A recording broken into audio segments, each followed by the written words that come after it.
because that's what the people started teaching children. Okay, she'd rather have she'd rather have syphilis than tuberculosis because the ways of catching it are more enjoyable and we're assured of a cure. As for pregnancy, we have efficient methods to avoid it, and if they fail, abortion can settle the problem.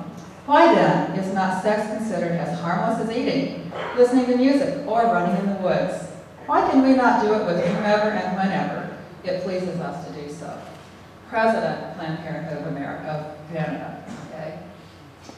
And they want your children to think the same thing. So they started targeting kids in schools and thinking, you know, we don't want to deal just with the poor, we want to educate children.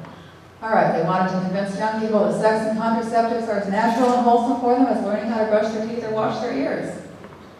That was Planned Parenthood's magazine, Family Planning Perspectives.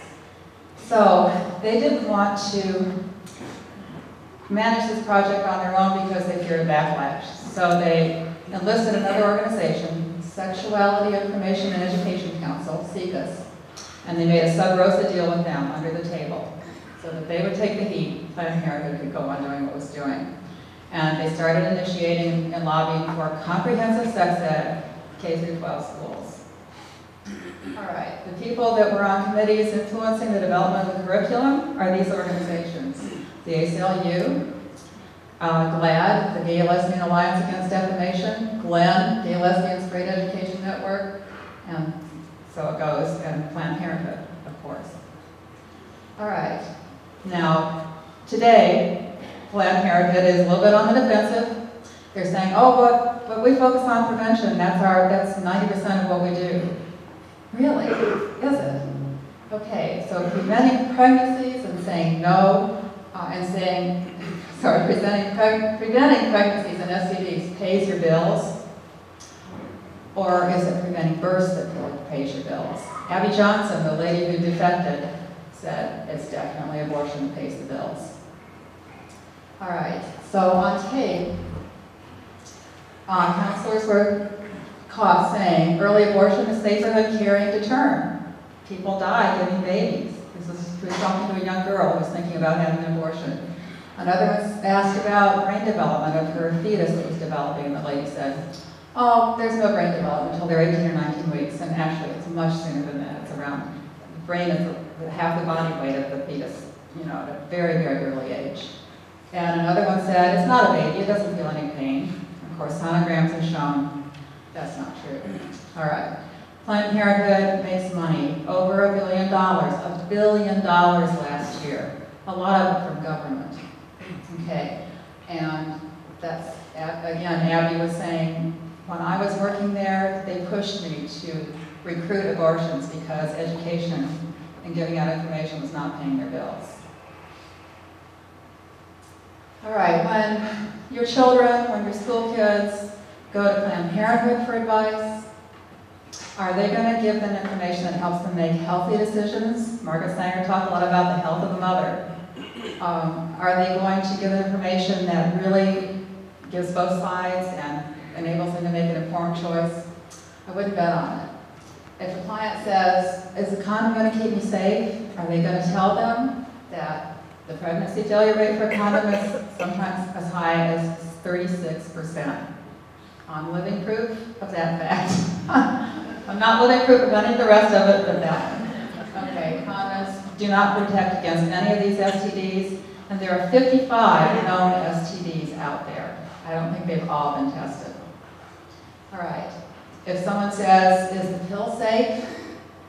Well, the FDA approved the pill in 1960 after studying 897 women, only 66 of whom had been on the pill for more than 2 years. How accurate do you think that study was? Planned Parenthood advisors were on the committee that worked with the FDA.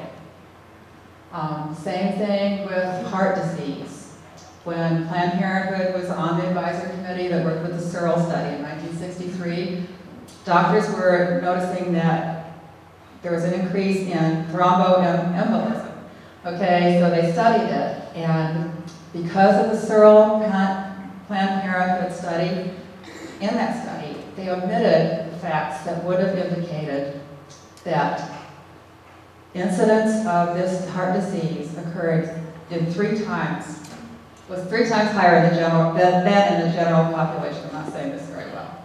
So they omitted data when they did the study that would have given the true facts. Okay, sorry I didn't explain that very well. Okay, well, Margaret preached healthiness for women. Are girls healthier now? Are they empowered as she thought they should be? 26% of American girls ages 14 to 19 have at least one STD. And these STDs can make them sterile for life and do a lot of damage. How safe is abortion? If you ask a Planned Parenthood counselor, will they tell you after 1, you have a 50% greater chance of an ectopic pregnancy, 20% greater chance of premature birth, 55% greater chance of miscarriage? Will you learn that before you have your abortion? Is there a link between breast cancer and abortion? Oh, the Planned Parenthood counselor will say, oh, this is a nasty myth that those pro-life people are just perpetrating out there. Okay, it's a nasty myth, huh? Okay. A study conducted for the National Cancer Institute indicated that it's 50% higher for women who have had abortions. 1 abortion.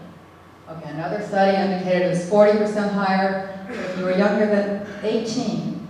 It was 150% higher. And if your baby was aborted before 8 weeks, 800% higher.